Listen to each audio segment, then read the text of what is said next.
Hello everyone, আসসালামু আলাইকুম। আশা করি সবাই ভালো আছেন। আমাতুল ইনকিউবেটরের পক্ষ থেকে আপনাদের সবাইকে জানাচ্ছি স্বাগতম। তো আজকে একটি মেশিন কিন্তু আমার সামনে দেখতেছেন। মেশিনটা দেখলে বুঝতে পারবেন যে এটা কিন্তু আমার ইনকিউবেটর না, কারণ আমার ইনকিউবেটর আমি এরকম বাজে ড্রেসিং করি না। বাজে বলতে মানে এটার অবস্থা এমনই যে দেখুন। তো বিস্তারিত সব কিছু আমি বলবো আপনাদেরকে পরে, আগে বলে নিই এই মেশিনটা আমার কাছে কেন এসেছে। এটা মূলত এক বড় ভাই আমাদের চট্টগ্রামেই থাকে, উনি একটা কোম্পানি থেকে, স্বনামধন্য কোম্পানি, স্বনামধন্য বলতে গেলে সবাই চিনে আর কি, হ্যাচিং রেটের কথা বলতে পারি না, সবাই চিনে, আমি কোম্পানির নামটা ঢেকে রাখছি। তো ওনাদের থেকে ইনকিউবেটরটা ক্রয় করেছেন। তো ইনকিউবেটরটা ক্রয় করার পরে উনি আমাকে বলতেছে, ভাই ফার্স্ট টাইম আমরা 40টা না 42টা ডিম দিছে বললো। তো এখান থেকে 15টা বাচ্চা পাইছে। তারপরে যেগুলো ডিম বসেছে সেখান থেকে 60টা ডিমের ভিতরে 5টা বাচ্চা বেরিয়েছে আর 3টা মারা গেছে। তো উনি আমাকে বললো যে ভাই এটার এই সমস্যা কেন।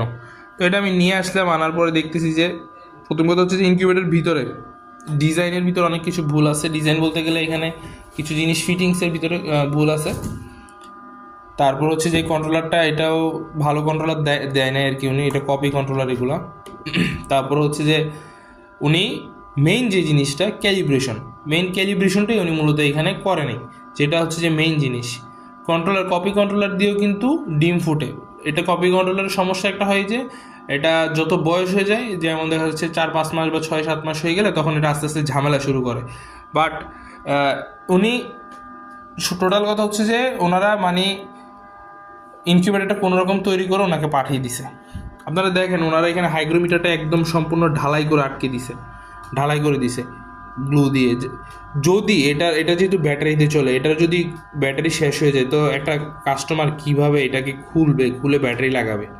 আমার কথা হচ্ছে যে এইটা। তারপর হচ্ছে যে ওনাদের ভিতরে দেখায় আপনাদেরকে, ভিতরে এই ফ্যানটা অবশ্য আমি লাগিয়ে দিয়েছি ওনাকে।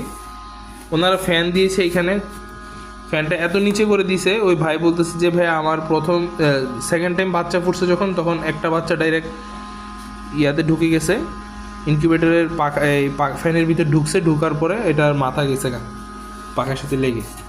তো আর আপনি দেখতে পাচ্ছেন আমি কিন্তু আমার ফ্যানটা এখানে লাগিয়েছি। উনি মূলত আসছিল একটা পাখা চেঞ্জ করার জন্য, যেহেতু বাচ্চাটা ঢুকে পাখাটা ভেঙে ফেলছে, পাখা চেঞ্জ করার জন্য আনছে। তো আনার পর ওনার বললো যে হ্যাচিং রেটের অবস্থা। তো আমি বললাম যে ভাই মেশিনটা রেখে যান, আপনার মেশিনকে সার্ভিস করে দেখাচ্ছি। তো এটার ভিতরে আমি থার্মোমিটার দিয়ে দেখলাম যে এটার ভিতরে 98-র বেশি নেই, 98-97 এরকম। তো এটা সার্ভিসিং করানোর পর আপনাদেরকে আমি আপডেটটা জানাচ্ছি ইনশাআল্লাহ।